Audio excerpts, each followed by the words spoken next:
dessa criança, ela pode ter sim uma interferência se houver uma lesão da placa de crescimento. A taxa de crescimento da tíbia é em torno de 3 a 4 milímetros por ano nessa região.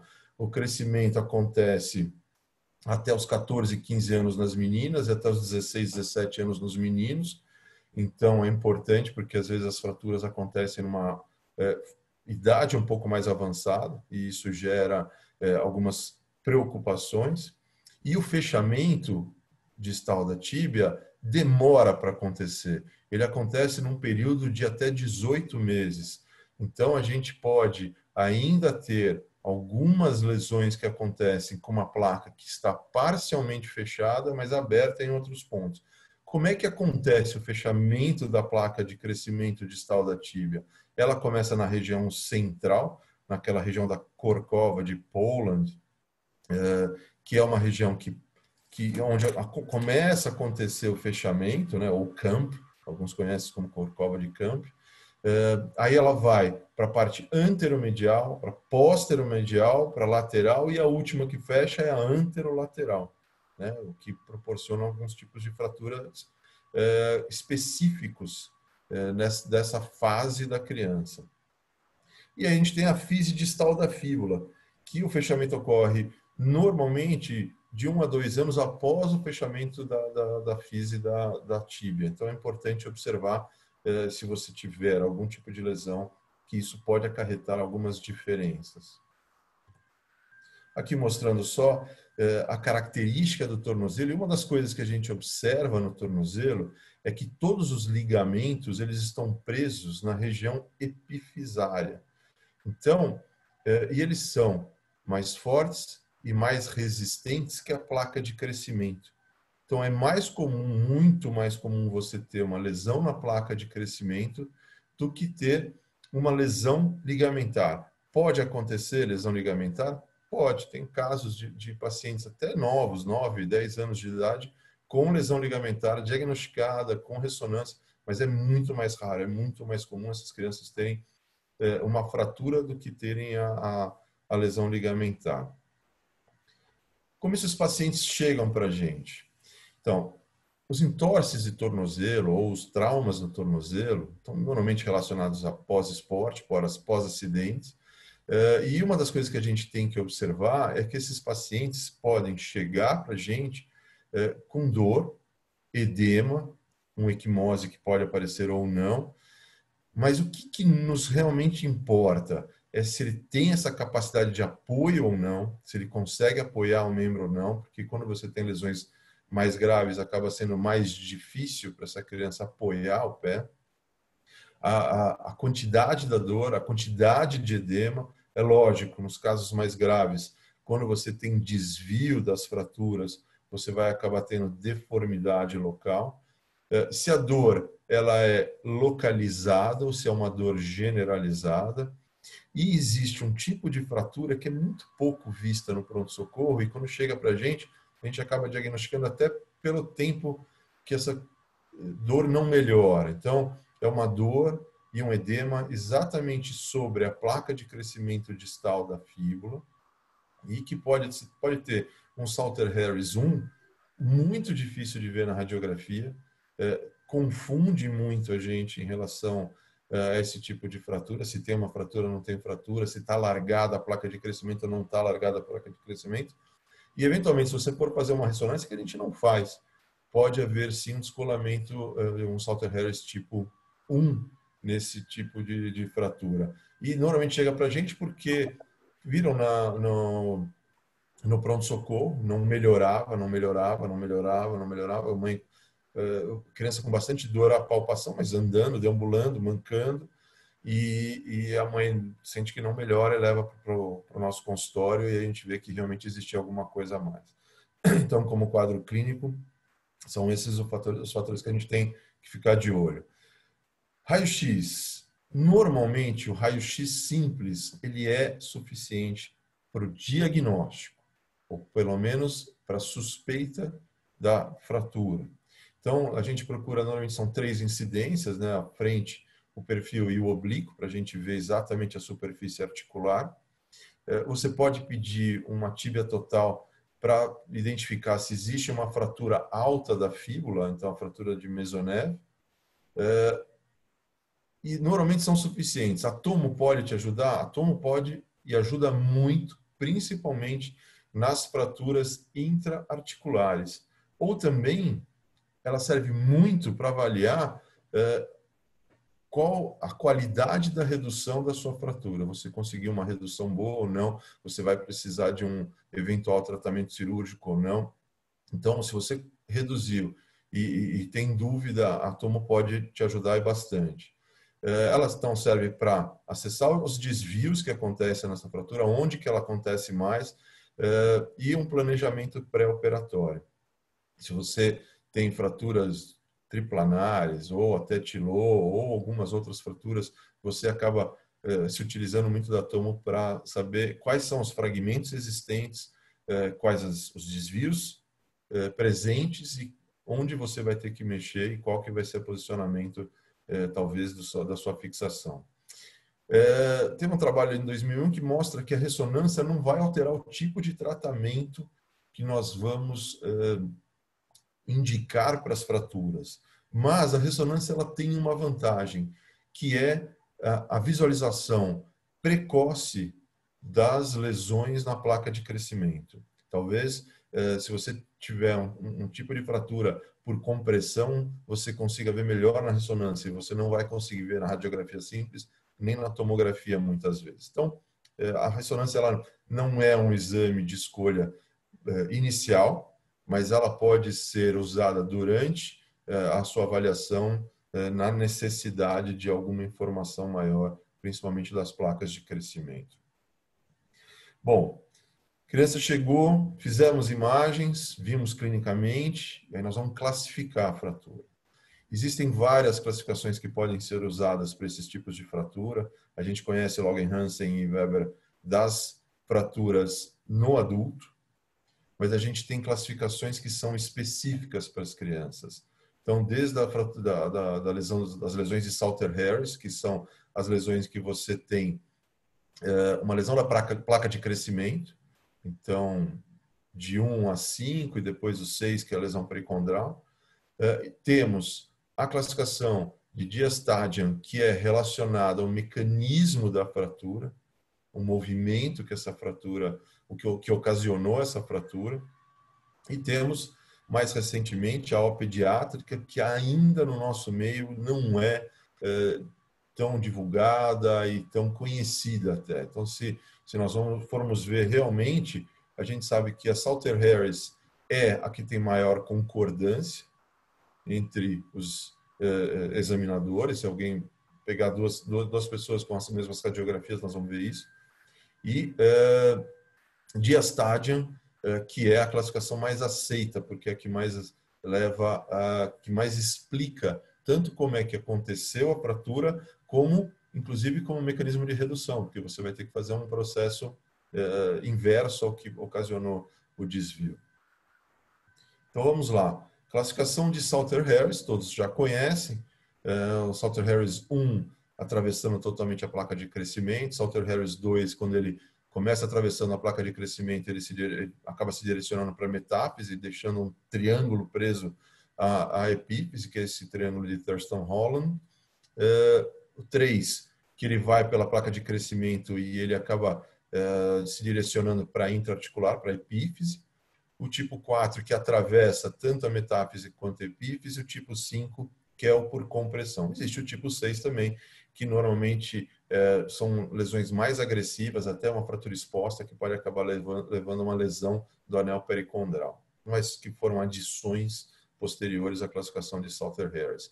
No caso das fraturas do terço distal da tíbia, o que nós temos é, em torno de 15% dos casos de Salter-Harris tipo 1, a maioria dos casos tem sido de Salter-Harris tipo 2, então 45%.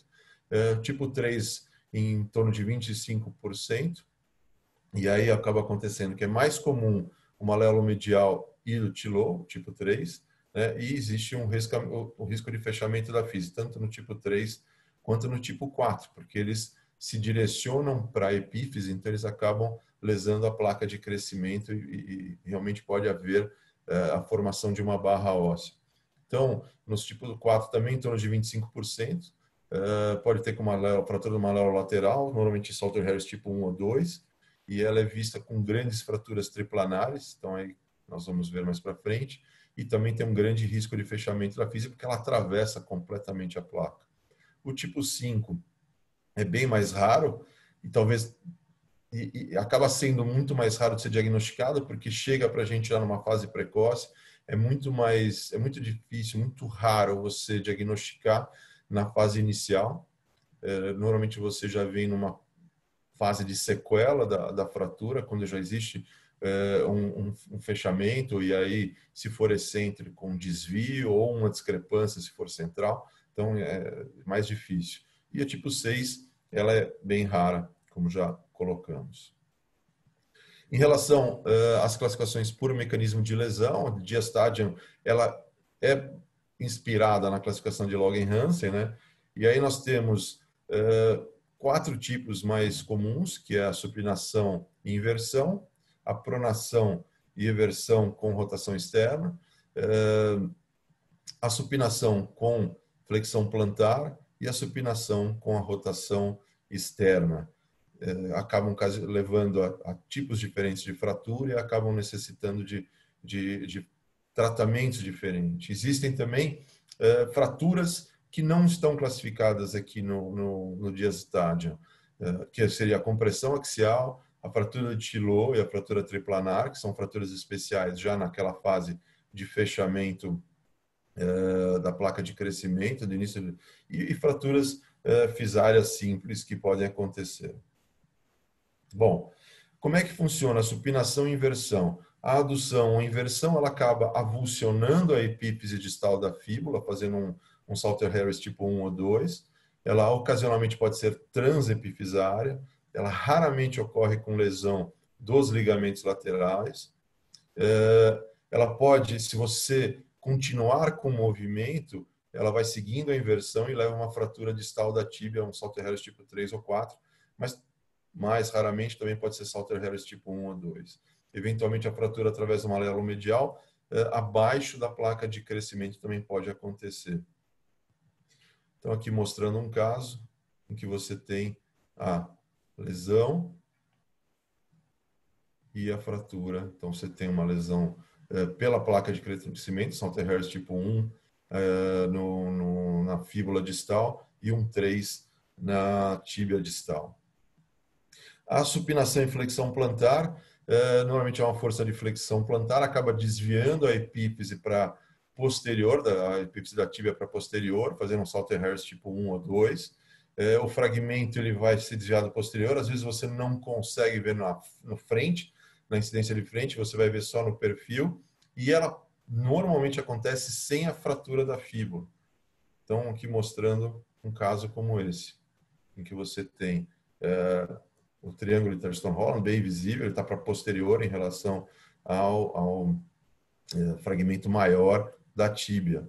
E esse é o tipo de caso que normalmente a gente tenta a redução e não consegue, e onde pode mais comumente haver a interposição do periósteo. A supinação e rotação externa. Você tem forças de rotação externa, acabam levando a uma fratura distal da tíbia, normalmente um Salter Harris tipo 2. O fragmento distal acaba desviando posteriormente. O fragmento de Thurston-Holland também desvia para posteriormente, mas esse é um caso que dá para ver no AP também, por causa da fratura da fíbula associada, porque esse tipo, normalmente, quando você continua a rotação, você acaba, às vezes, fazendo até um trauma torsional na fíbula e fazendo uma fratura espiral de anterior para posterior, como nesse caso nós temos. A pronação e eversão, ou eversão com rotação externa, você tem a força de rotação externa que leva a uma fratura distal da tíbia, tipo um Salter Harris tipo 1 ou 2, normalmente, e transversa da fíbula.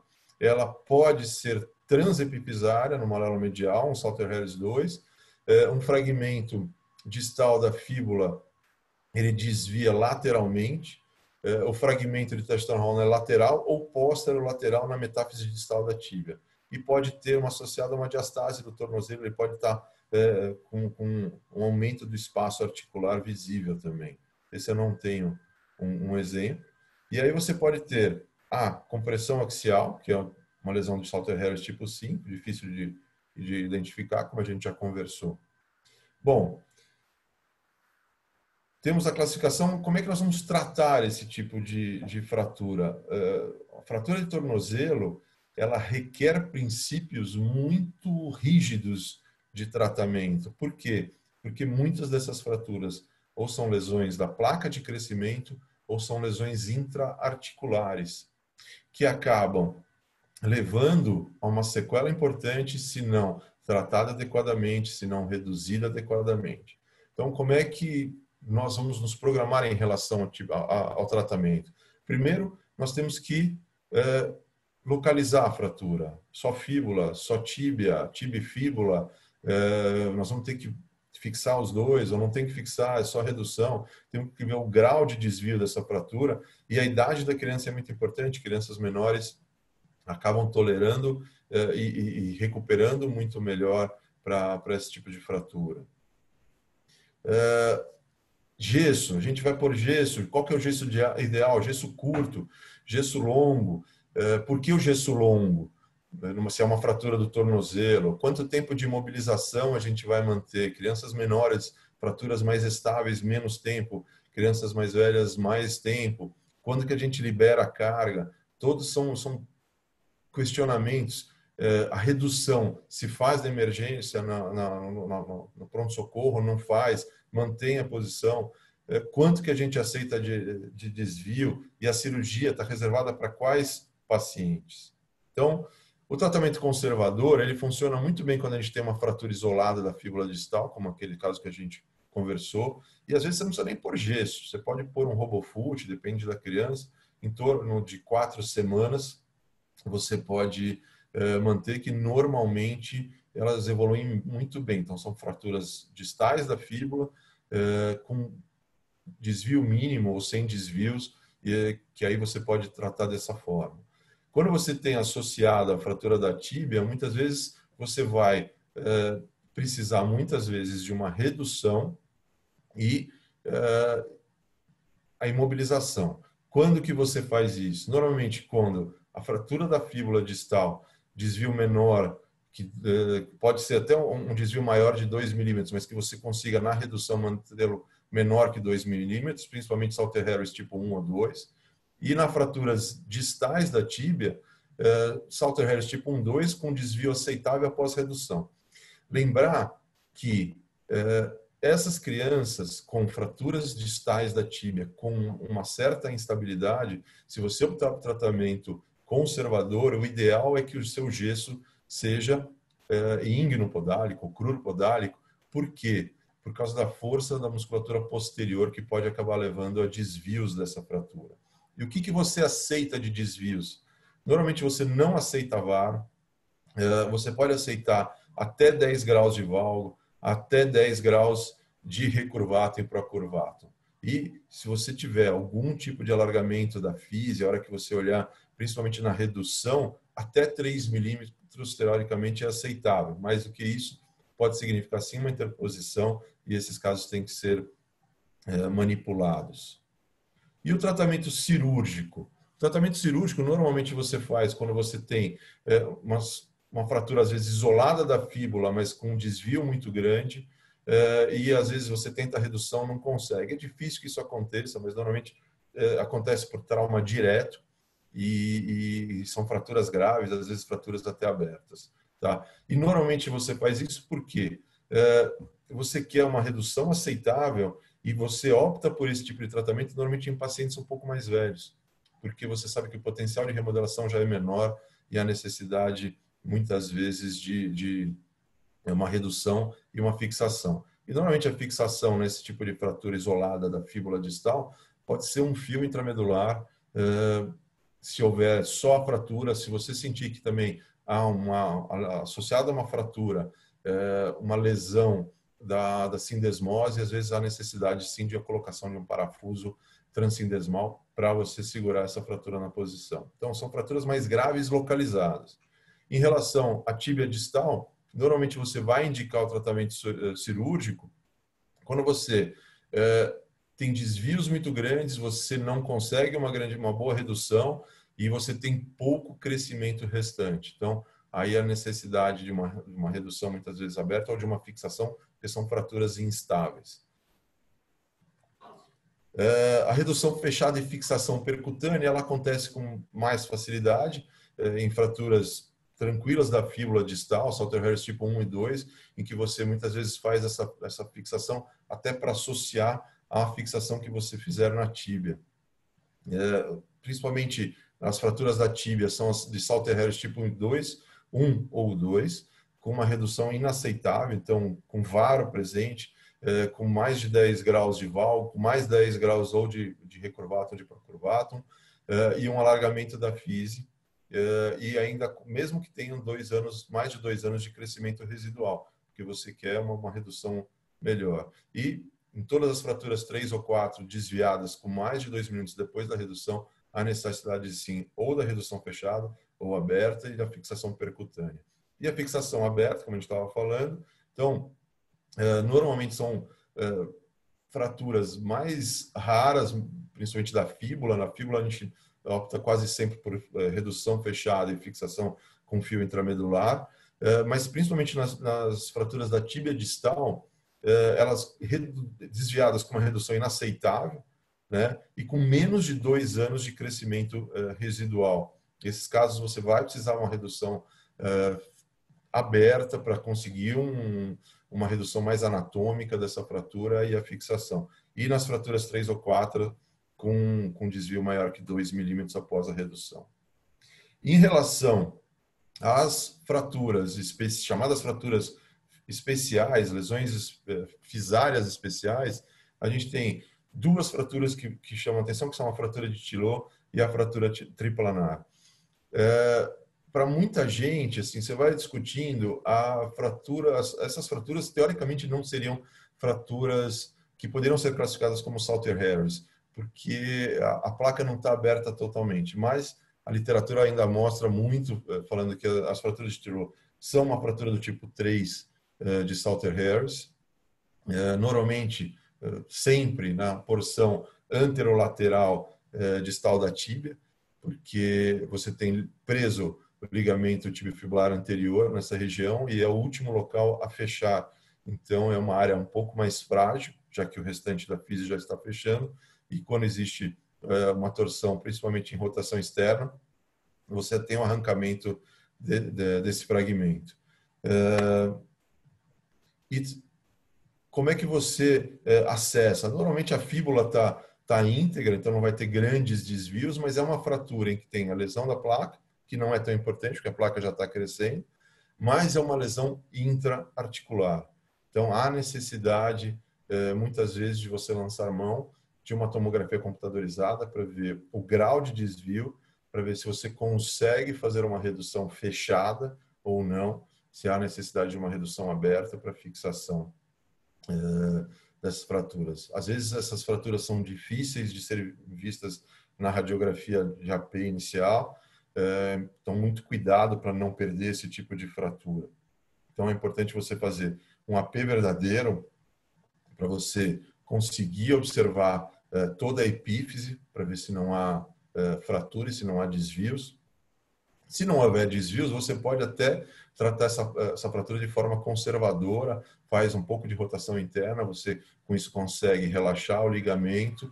Se não há desvio, você faz uma bota gestada com essa rotação interna. Se a redução é inaceitável, aí você aproxima os fragmentos, se for conseguir fechada, faz com fixação com parafuso canulado, ou você reduz abertamente e fixa com parafuso canulado. Aqui só mostrando como isso pode ser feito. Outra fratura, que é uma lesão fisária que a gente considera especial, é a fratura triplanar, que também acontece nessa mesma faixa etária, em que você já começou o fechamento da placa de crescimento, então ela não está totalmente solta, tem uma parte presa, e aí você tem uma fratura que pega tanto no plano transverso, como no coronal e no sagital. E ela aparece, muitas vezes, um Salter Harris 3 ou 4 no AP e um 2 no perfil, que você vê bem o triângulo metafisário. E esse tipo de fratura acaba necessitando muitas vezes pelo desvio de uma redução. Elas são fraturas intraarticulares e você acaba tendo que reduzir esse tipo de fratura. Então, mostrando só um tipo aqui, ainda utilou. Como é que você trata? Normalmente, você trata até com reduções, se você conseguiu, se ela não tem grandes desvios, você pode até pensar em tratar menos de 2 milímetros, melhorar um pouco a posição, com um pouco de rotação interna ou eversão, e corrigir a deformidade e tratar conservadoramente, normalmente com gessos altos, inguinopodálmicos. E depois de umas 3, 4 semanas, você passa para uma bota. Se o desvio for maior, aí há necessidade, muitas vezes, de uma redução, com gesso ou a fixação da própria fratura. A redução cruenta, você deixa normalmente para pacientes que você não consegue uma redução, a redução é inaceitável, e uma dificuldade da fixação, você sente que ela é muito instável, há necessidade sim da fixação da fratura. Então, aqui mostrando um caso em que você tem uma lesão fisária, uma lesão da epífise, uma lesão da metáfise, né? Então, ela funciona mais ou menos como um Salter Harris 4, porque ela começa na metáfise e ela acaba na articulação, mas seguindo planos diferentes. E aí a quantidade de parafusos, fixação que você vai ter, depende muito do traço de fratura e do grau de estabilidade que você consegue. Estou aqui mostrando só como é que são feitos. Bom, quais são as complicações das fraturas de tornozelo? Normalmente, quando a gente tem um desvio articular residual, isso significa, tem gente que fala em até 1 milímetro, mas como regra até 2 milímetros, você, acima de 2 milímetros, você vai acabar tendo uma artrose precoce. E tem trabalhos que falam que até 12% dos casos de fratura de tornozelo acabam evoluindo, de distais da tíbia acabam evoluindo para artrose. Então, é importante você observar. Pode acontecer o fechamento da fise, né? Então, quando você tem principalmente as lesões que atravessam a placa de crescimento, o Salter Harris tipo 4 do malelo medial, o grau de desvio inicial. Então, a cada milímetro que você tem de desvio na fratura, e que você deixe esse desvio, você aumenta em torno de 15% do risco de lesão fisária ou da formação de um degrau na região da fise. Então, procurar evitar deixar desvios. E se você tiver um desvio, principalmente uma abertura da fise, que a gente vê normalmente no perfil, você, na região anterior da tíbia, né, no perfil, você pode ter uma interposição do periósteo, a necessidade muitas vezes de retirar. A linha de Park-Harris, que a gente vê mostrada pela seta negra aqui na radiografia, ela tem que ser paralela à articulação. Quando ela é incompleta ou quando ela é inclinada, isso significa que o crescimento está ocorrendo de forma assimétrica. Então, que existe uma alteração na placa de crescimento. Isso é importante na identificação até de uma necessidade de um tratamento coadjuvante para você conseguir manter o alinhamento. Aqui mostrando um caso, uma deformidade em varo importante, né? As lesões de alta energia, elas normalmente podem levar a uma lesão da placa de crescimento. Então, esse é um cuidado que a gente tem que ter, de observar isso e de orientar que isso pode acontecer. As lesões tipo Salter Harris tipo 3 e 4. E a gente lembrar que as lesões parciais, elas, dependendo se elas não são centrais, elas podem levar a deformidade angular. Se você tiver só uma lesão da placa de crescimento da fíbula, que é raro de acontecer, mas pode, você pode ter uma deformidade em varo ainda residual acontecendo. Se você tiver uma lesão, lógico, medial da tíbia, pode levar ao varo. E se você tiver lesão central ou completa, a lesão central pode levar aquelas deformidades em cauda de peixe, em rabo de peixe, ou uma discrepância do membro associado.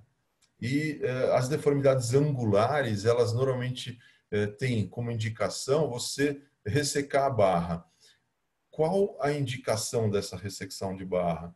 Você vê vários trabalhos diferentes, mas normalmente os melhores resultados acontecem se você tem menos de 30% de envolvimento da placa de crescimento, pelo menos 2 anos de crescimento residual e menos de 20 graus de angulação. E esses são, você pode fazer uma osteotomia, corrigir, ressecar a barra, e aí você pode, se você ressecar completamente e ela não se refizer, pode voltar a ter o crescimento normal.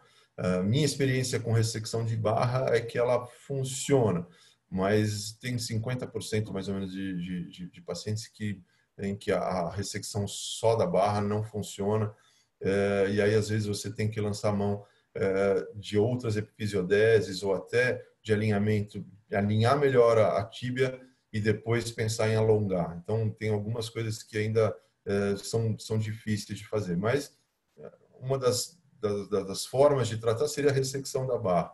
A outra seria de você fazer o fechamento da placa de crescimento como um todo, se a barra for muito grande, para que você evite que a deformidade piore. Tá? E se você tem, às vezes, um fechamento completo da barra que você da placa de crescimento e que você não vai conseguir ressecá-la, você pode lançar a mão também da epifisiodese do outro lado, para que você não tenha grandes discrepâncias.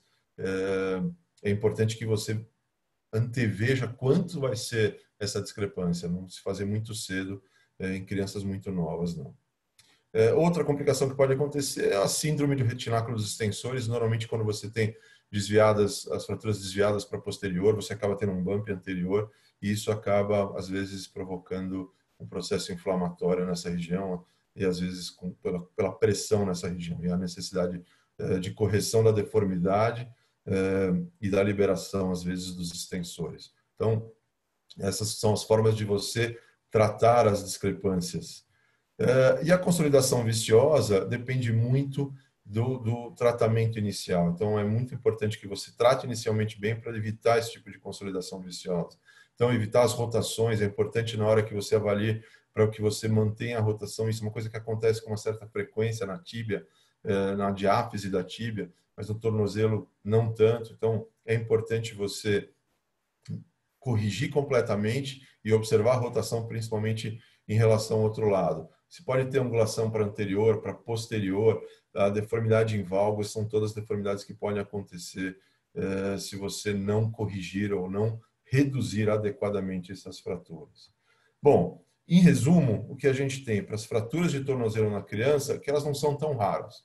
Elas correspondem a 15% de todas as lesões fisárias. Então, é importante que a gente tenha conhecimento sobre elas. A classificação de Salter-Harris é a mais utilizada. As do tipo 3 e 4 são as que mais frequentemente precisam de cirurgia e elas podem levar a lesão da física, então é importante esse tipo de conhecimento e orientação. O edema e a incapacidade para apoiar devem ser os parâmetros para radiografias, que você não precisa ficar fazendo raio-x em todo mundo, mas na dúvida é melhor fazer.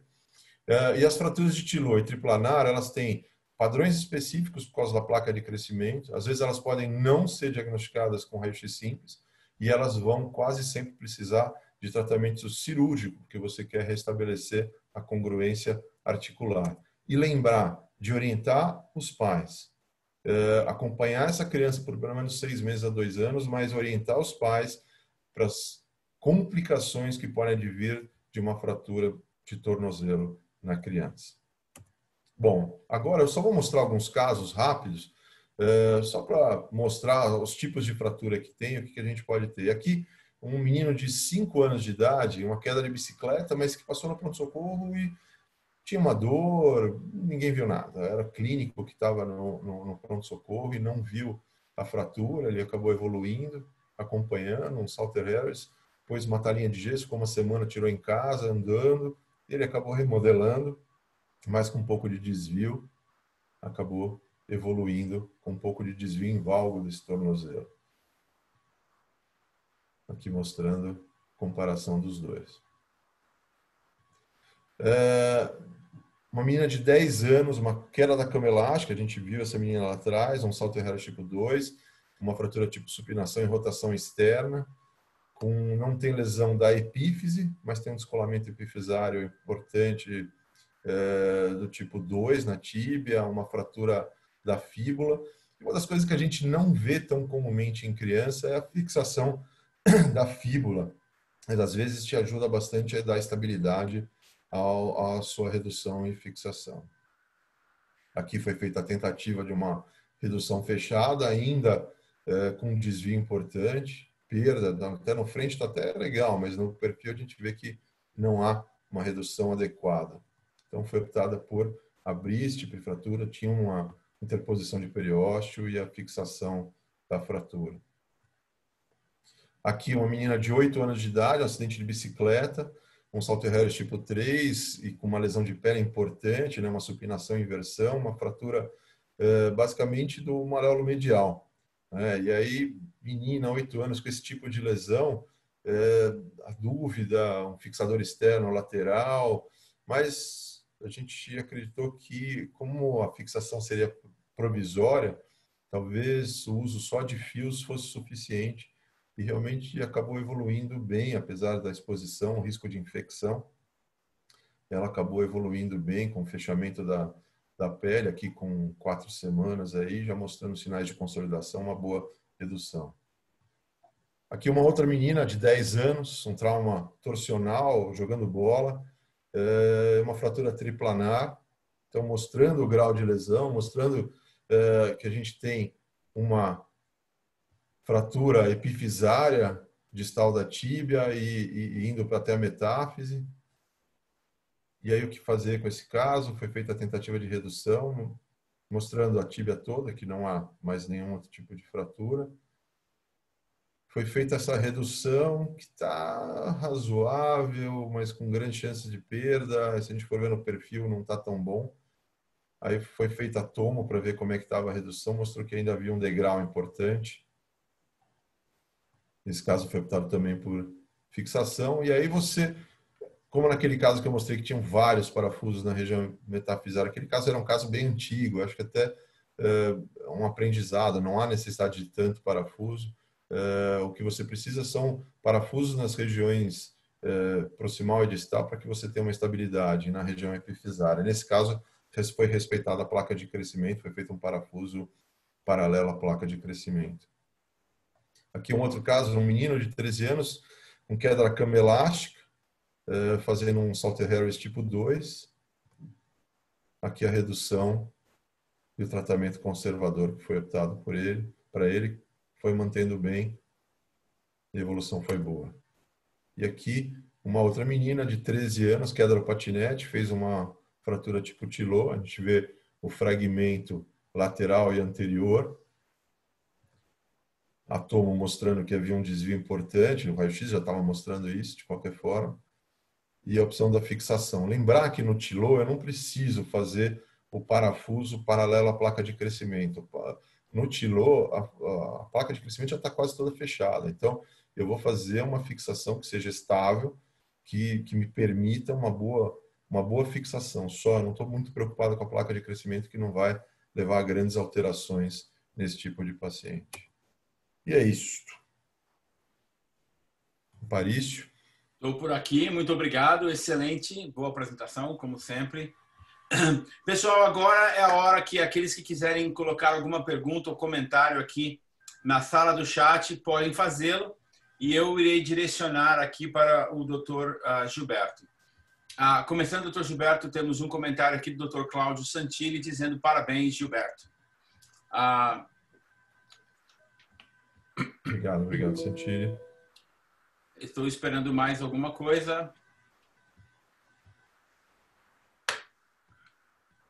O botãozinho do chat ele está bem abaixo, na parte inferior da sua tela, caso você não saiba onde esteja.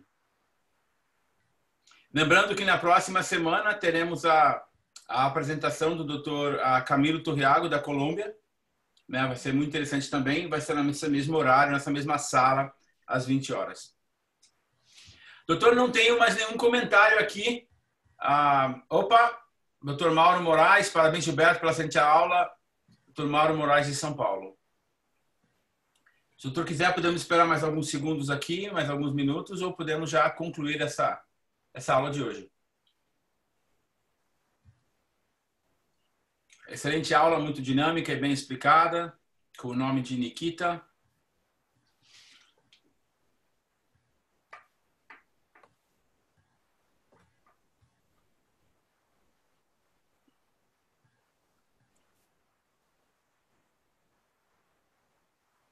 Ok, la doutora Ana Balan, que abordajes usa en la triplanar? Na verdade, para a fratura triplanar, eu levo para o centro cirúrgico para redução. Eu já tratei triplanar de forma conservadora. Você leva para o centro cirúrgico, faz um mecanismo inverso da fratura, né? Então você acaba fazendo a rotação interna, melhora a posição. Se você reduzir, achar que está adequado, você fixa. Se não, normalmente o que eu faço são 2 parafusos, e aí você tem a fratura metafisária, que é o Salter Harris 2 no perfil. Eu faço 2 parafusos, normalmente de anterior para posterior. Com isso, eu já estabilizo o fragmento como um todo e passo o parafuso da epífise no final. Mas eu acho que o fragmento maior eu acabo fixando primeiro e deixo para que aí eu seguro a redução e consigo fixar depois com um parafuso a epífise. Normalmente percutâneo, muito raro eu ter que abrir. Ok, la doutora Alejandra Guevara, muchas gracias, saludos desde Venezuela. Doutor Alexandre Cury, obrigado pela aula. O senhor tem retirado os parafusos? Às vezes me pergunto se somente fios não seria melhor para, inclusive, retirada depois desse material. Então, existe uma discussão sobre a retirada ou não de parafuso. Não, eu não retiro o parafuso. Eu prefiro o parafuso, ele dá uma estabilidade maior. São fraturas, dependendo do tipo de fratura, você consegue fixar com fio, mas muitas vezes você não consegue, não te dá estabilidade, não dá segurança, aí você vai ter que agregar gesso, e nas fraturas que você consegue fixar com parafuso, você põe para movimentar mais rápido. Então, eu prefiro o uso do parafuso. E eu não tiro esses parafusos. É muito raro, a não ser que incomode por algum motivo. Lembrar que esses parafusos, a criança, depois, principalmente esses epifisários, é muito difícil você tirar depois. Mas eu procuro não tirar, não vejo necessidade na retirada. São crianças que já estão, na maioria das vezes, quando você usa parafuso, no final do crescimento, e eles vão parar de crescer, e o parafuso, teoricamente, não deve atrapalhar muita coisa. Então, não me preocupo com a retirada, não. Ok, doutor Jorge Sutilo, parabéns pela aula. Doutor Ernesto Rocha, considera importante uma classificação de Salter Harris 7 para fraturas da porção distal da fíbula para diferenciar os fibulares, perdão. Para diferenciar os fibulares? Isso eu não sei se foi algum erro aqui na digitação. Considera importante uma classificação de Salter Harris 7 para fraturas da porção distal da fíbula para diferenciar dos fibulares. Na verdade, essas fraturas distais da fíbula, elas vão normalmente ser um Salter Harris 1.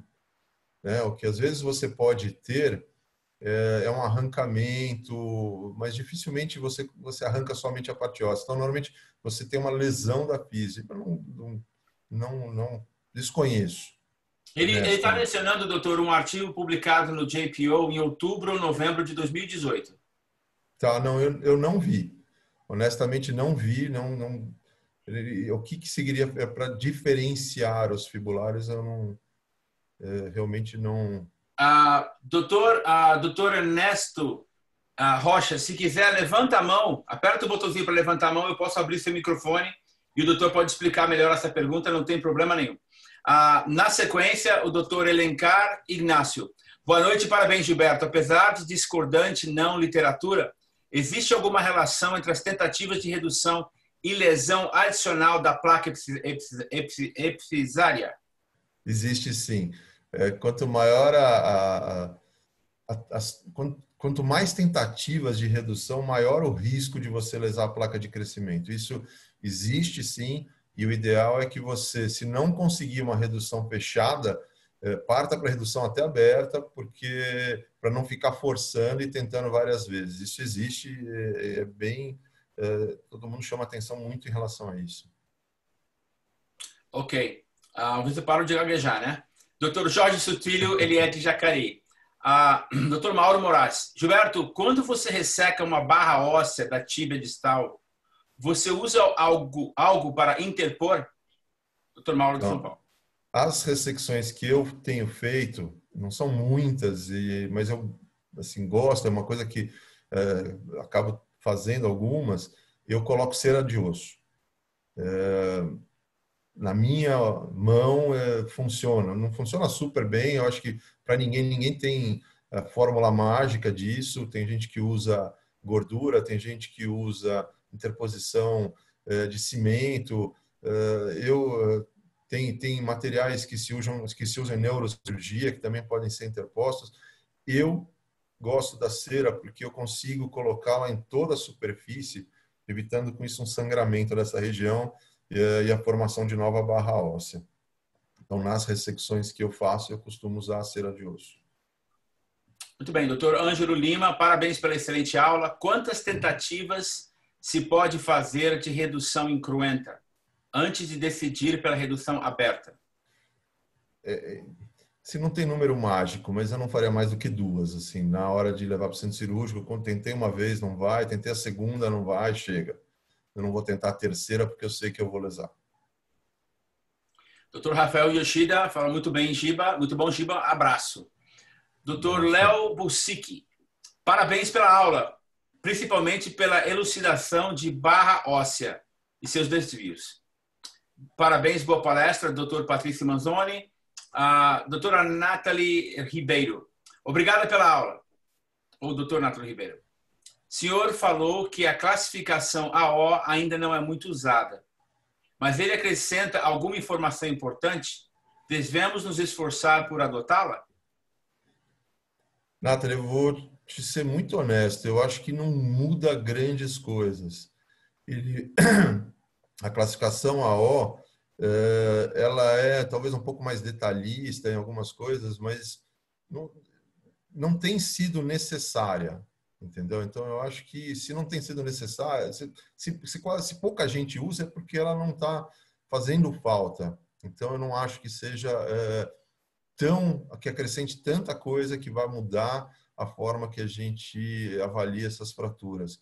Então, de novo, não acho que seja tão fundamental, não. Acho que a gente teria até que saber, porque teria que saber. Eu acho que isso é importante para todo mundo saber, mas eu acho que não é o que a gente mais usa no mundo, não é só aqui. Tá? Então, não é só no Brasil. Se for ver a literatura, as revisões de literatura, tudo que é falado em relação às fraturas do tornozelo, não se usa a classificação AO como referência. Na verdade, esclarecimento aqui, ele escreveu, o nome dele é Dr. Rafael Dulce, de Brasília. Ele está usando o Zoom da esposa. Doutor Ernesto... É bom esclarecer, né? Sempre. Doutor Ernesto, eu vou abrir o seu microfone e o doutor pode, por favor, esclarecer a sua pergunta aí. Eu já apertei. Pode falar, doutor Ernesto. Oi, Gilberto. Boa noite. Fala, Ernesto. Boa noite. Boa noite. Na verdade, é um artigo publicado no JPO, eu não me lembro se foi outubro ou novembro de 2018, alguém propondo uma classificação do Salter-Harris 7 baseado na fratura da fíbula distal, com placa aberta, para diferenciar do os fibulare de uma fratura que pega o terço médio até o terço médio, partindo da placa epifisária até o terço médio, ele consideraria uma fratura Salter-Harris 7. Se aparecer um fragmento abaixo do terço médio da epífise da fíbula distal, seria um os fibulare. Eu não sei qual é a importância clínica disso, mas é um artigo que me chamou a atenção, mas eu nunca vi alguém comentar, eu queria saber se você tinha algum comentário sobre isso. A única coisa que assim, a gente tem é a diferenciação do osso fibular em relação a uma fratura por arrancamento, mas eu não vi esse artigo. Eu até vou dar uma lida, porque realmente não vi. Então, eu não me lembro se é outubro, novembro, dezembro, mas é no final do ano de 2018. Tá, eu vou procurar até para elucidar melhor. Eu não vi a aplicabilidade clínica nisso, mas enfim, está lá, né, publicado. É só para chamar mais, para ter mais um. Mas tem mais um, que o Salter Harry 7. É isso aí. Muito Falou, bem. Gilberto. Beleza, Ernesto, obrigado, viu? Imagina, boa noite, Gilberto. Estou lhe colocando de volta no mudo, doutor Ernesto. Muito obrigado por participar conosco aí hoje à noite. Dr. Baldwin, manejo de fraturas de tobillo com lesão simsmal, você estabiliza e que utiliza? Bom, é muito raro você ter, mas pode acontecer, principalmente nas crianças um pouco mais velhas. E aí eu acho que você tem que estabilizar.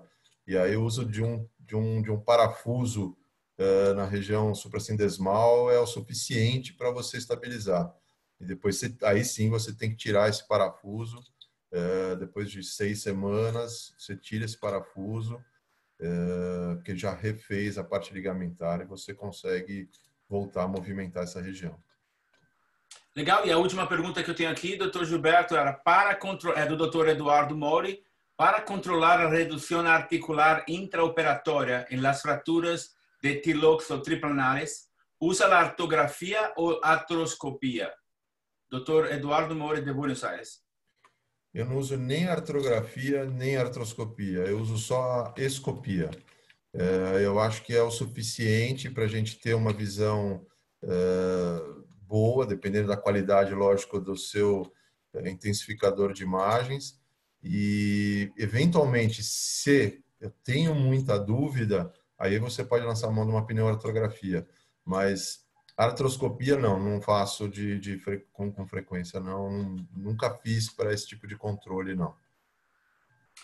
Muito bem, aqui terminamos com as perguntas que eu tenho aqui na sala do anfitrião. Dr. Gilberto, vou deixar os últimos comentários aí com o doutor. Obrigado mais uma vez por ter preparado esse material e ter apresentado hoje com a gente aqui. É um grande prazer sempre tê-lo conosco. Obrigado, Aparício. Mais uma vez, obrigado a todos. Eu acho que o apoio da Orthopediatrics na ortopedia pediátrica aqui no Brasil tem sido, e da América Latina, tem sido muito importante. Eu acho que a gente tem que aproveitar isso. Fica aqui meu convite para as próximas palestras que virão na sequência. Eu acho que isso foi feito para a gente. Se a gente não aproveitar, parabéns para o Mauro, que perde o seu tempo, na verdade está ganhando o seu tempo fazendo isso. Eu acho que é uma coisa que está acrescentando na vida dele, mas que para o nosso benefício. E à disposição, quando precisarem, podem contar comigo. Um grande abraço a vocês. Obrigado, doutor, mais uma vez. Um grande abraço a todos. Nos vemos na próxima quarta-feira com o doutor Camilo Turriago aqui. Muito obrigado, forte abraço.